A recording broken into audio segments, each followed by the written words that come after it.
Welcome to everyday quick new education. आज हम लोग बिहार लाइब्रेरी साइंस में लाइब्रेरी पार्ट का टॉप 50 क्वेश्चन पढ़ेंगे। इसमें आज हमारा टॉपिक रहेगा लाइब्रेरी क्लासिफिकेशन, पुस्तकालय वर्गीकरण। से पहले पार्ट 1 हो चुका है, आज हम लोग पार्ट 2 पढ़ेंगे।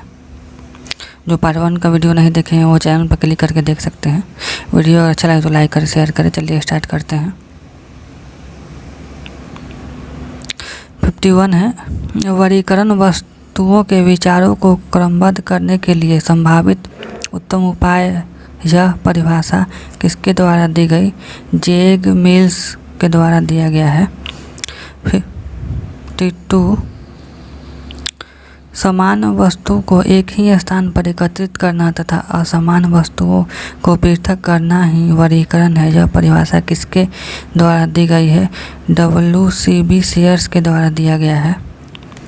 53 वर्गीकरण पुस्तक के विशिष्ट विषय के नाम को क्रम सूचकांकों की अधिनियम कृत्रिम भाषा में अनुवाद करना है। यह परिभाषा किसके द्वारा दी गई है? डॉक्टर SR रंगनाथन द्वारा दिया गया है।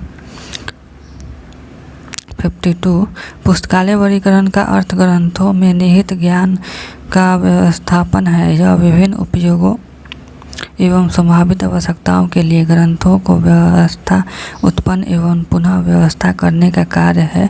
Henry bells. 54 वर्गीकरण को मुख्य रूप से कितने भागों में बांटा गया है? वर्गीकरण को मुख्य रूप से 3 भागों में बांटा गया है। सामान्य वर्गीकरण, ज्ञान वर्गीकरण, पुस्तकालय वर्गीकरण। 55 वर्गीकरण पद्धति में प्रलेख, पुस्तक आदि को दी गई वह संख्या जो पुस्तकालय शेल्फ पर विषय अनुसार उनका स्थान निर्धारित करती है क्या कहलाती है? वर्ग संख्या। 56 वर्गीकरण पद्धति में प्रलेख, पुस्तक आदि को दी गई वह संख्या जो पुस्तकालय शेल्फ पर विषय अनुसार उनका स्थान निर्धारित करती है क्या कहलाती है? वर्ग संख्या। 56 जो व्यक्ति किसी प्रमाणिक वर्गीकरण पद्धति के अनुसार पुस्तकों में वर्णित विषयों के लिए वर्ग संख्या बनाता है उसे क्या कहा जाता है? वर्गाकार कहा जाता है। 57 जो वर्गीकरण पद्धति को तैयार करता है या वर्गीकरण की किसी पद्धति का आविष्कार करता है उसे कहते हैं वर्ग आचार्य। 58 विद्वानों ने अंकन की उत्पत्ति को मुख्य रूप से कितने भागों में बांटा है? 3 भागों में, प्राचीन काल, मध्यकाल, वर्तमान काल। 59 अंकन कितने प्रकार के होते हैं? 2 प्रकार के, शुद्ध अंकन, मिश्रित अंकन। 60 पुस्तकालय वर्गीकरण के लिए अंकन की जरूरत सर्वप्रथम किसने महसूस की? डॉक्टर मेलविन डेवी ने।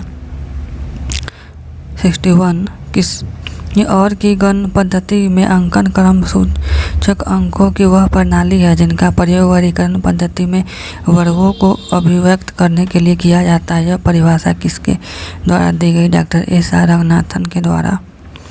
62 गांव तथा उसके ऊपर विभागों के लिए प्रयोग के लिए गए प्रतीकों की उस पद्धति को अंकन करते हैं वह परिभाषा किसके द्वारा दी गई?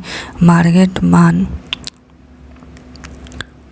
63 अंकन चिन्ह और 2 प्रतीकों की एक पद्धति है जो पदों अथवा उनके भागों की एक श्रृंखला अथवा वस्तुओं की पद्धति को किसी क्रम में निर्दिष्ट करता है। यह परिभाषा किसके द्वारा दी गई है? हेनरी बेल्स के द्वारा दिया गया है। 63 अंकन चिन्ह और 2 प्रतीकों की एक पद्धति है जो पदों अथवा उनके भागों की एक श्रृंखला अथवा वस्तुओं की पद्धति को किसी क्रम में निर्दिष्ट करता है। यह परिभाषा किसके द्वारा दी गई? हेनरी बेल्स के द्वारा। 64 जिस वर्गीकरण पद्धति के अंकन प्रणाली का आधार बनाने के लिए एक ही प्रकार के अंकों का प्रयोग किया जाता है उसे कहा जाता है शुद्ध अंकन।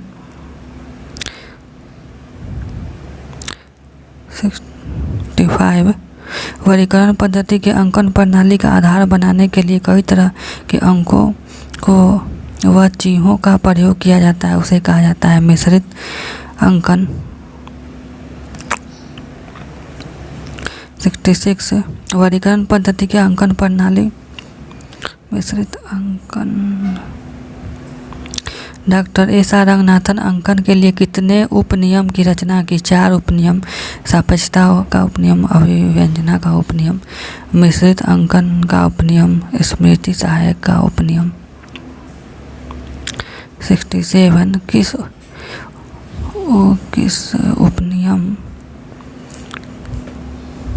किस उपनियम की मांग है कि किसी वर्गीकरण पद्धति में अंकन की लंबाई उसके विचारणीय विषय की गहराई के समान अथवा उसके अनुरूप ही होनी चाहिए? सापेक्षता का उपनियम।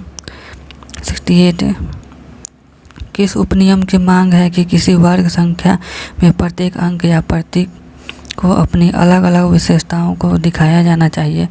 अभिव्यंजना का उपनियम। 69 किस नियम की मांग है कि किसी भी वर्गीकृत पद्धति में मिश्रित अंकन का ही इस्तेमाल होना चाहिए? मिश्रित अंकन उपनियम। 70 पुस्तकों को एक ऐसे क्रम में व्यवस्थित करना चाहिए जिससे पाठकों को और कर्मचारियों को अध्ययन सामग्री के आदान प्रदान और रख रखाव में सुविधा होती है, कहलाता है पुस्तकालय वर्गीकरण।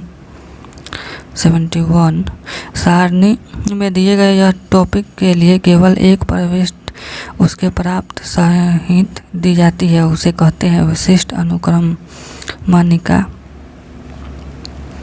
72 कोलन वर्गीकरण पद्धति की परिकल्पना किसके द्वारा की गई है? Doctor SR. रंगनाथन के द्वारा। 73 कोलन वर्गीकरण पद्धति का प्रथम संस्करण 1933 में किसने प्रकाशित किया? मद्रास पुस्तकालय संघ। 74 किस संस्करण में सामान्य उपविभाजन के अलावा भौगोलिक, काल्पनिक एवं भाषा विभाग की विशिष्ट अनुसूचिया का प्रावधान रखा जाता है? प्रथम संस्करण 1933। 75 कोलन वर्गीकरण पद्धति के संस्करण में 5 मूलभूत श्रेणियों को मुख्य आधार बनाया, दूसरे संस्करण 1939। 76 कोलन वर्गीकरण पद्धति का तीसरा संस्करण कब आया? 1950। 77 कौल वर्गीकरण के किस संस्करण पचपरी सूत्र का प्रयोग किया गया? तीसरे संस्करण। कोलन वर्गीकरण पद्धति के कितने संस्करण तक योजक चिन्ह के रूप में कोलन का प्रयोग किया गया? तृतीय संस्करण तक 1950। 79 कोलन वर्गीकरण पद्धति के कौन से संस्करण में 5 मूलभूत श्रेणियों का प्रावधान किया गया? चौथा संस्करण 1952। 81 कोलन वर्गीकरण पद्धति के किस संस्करण में अंग्रेजों के 26 अक्षरों का प्रतिनिधित्व कर 26 मुख्य वर्ग का प्रावधान है? प्रथम संस्करण 1933।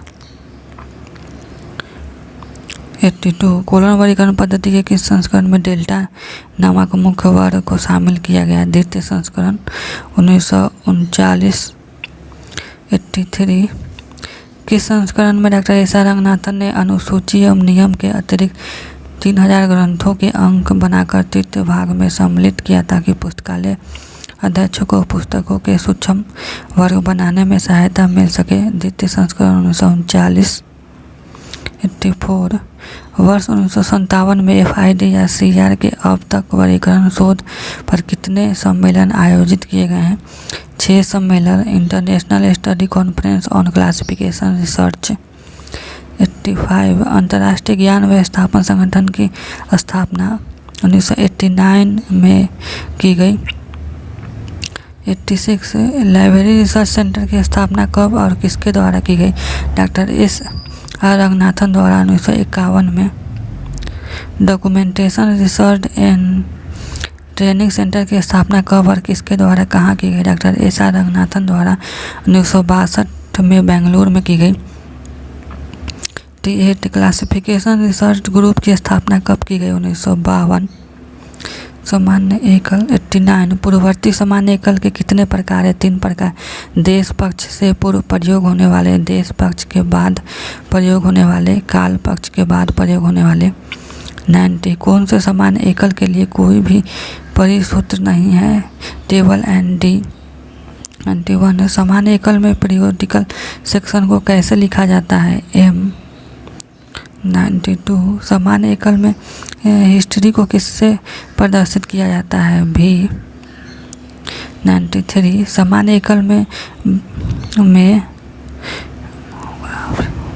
बायोग्राफिक्स को किससे प्रदर्शित किया जाता है? W। 94 सामान्य एकल में वर्क को किससे प्रदर्शित किया जाता है? X। 96 सामान्य एकल में डाइजेस्ट को किससे प्रदर्शित किया जाता है? Small y8। सामान्य एकल में एडमिनिस्ट्रेटिव रिपोर्ट को किससे प्रदर्शित किया जाता है? Small r। 97 सामान्य एकल में स्टैटिस को किससे प्रदर्शित किया जाता है? Small s। 96 कॉलम वर्गीकरण पद्धति में भारत के नंबर क्या होंगे? 44। 99 कॉलम वर्गीकरण पद्धति में राजस्थान के नंबर क्या होंगे? 44, 37। 100 ईसा से पूर्व से समय के लिए किसका प्रयोग हुआ है? बड़े रोमन अक्षरों का ABC।